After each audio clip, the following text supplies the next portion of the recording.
They say a 911 dispatcher's job is to stay calm, no matter what call comes through.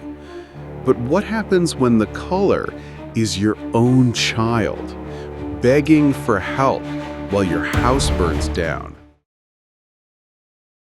That night started like any other. The call center was buzzing under the cold hum of fluorescent lights, phones ringing, screens flickering. We deal with chaos every day, and I've learned how to put up walls, to stay calm when the world on the other end of the line is falling apart. I thought I had heard it all, until that call came through. I picked up like I always do. 911, what's your emergency?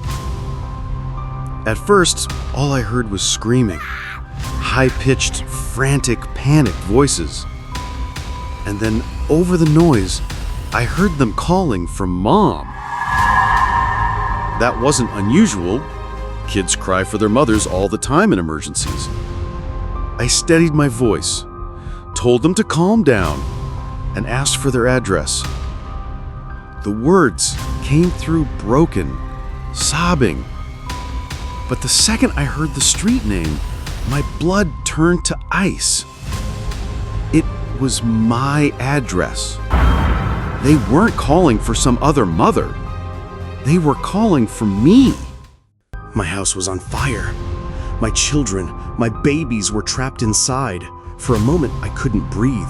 I wanted to rip the headset off, run out the door, do anything but sit there. But training took over. Somehow, I kept my voice calm, even as my hands trembled over the keyboard. I dispatched fire crews immediately. Every second felt like an eternity. And then came the part no training could prepare me for. Listening as my own children coughed and cried into the phone. Listening as flames crackled louder and louder in the background.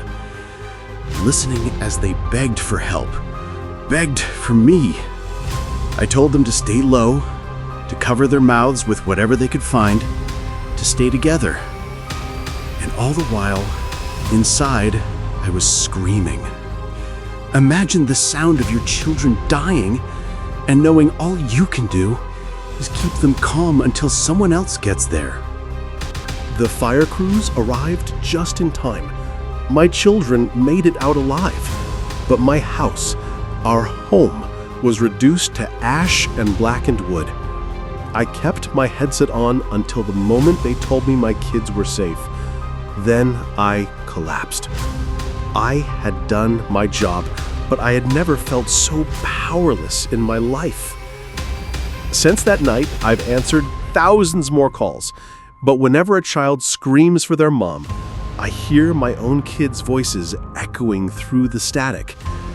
And the thought that haunts me most is this: what if I hadn't been the one to pick up? Would anyone else have connected the dots in time? Every call I take is someone else's nightmare. But that night, the nightmare was mine, and no amount of training could save me from it.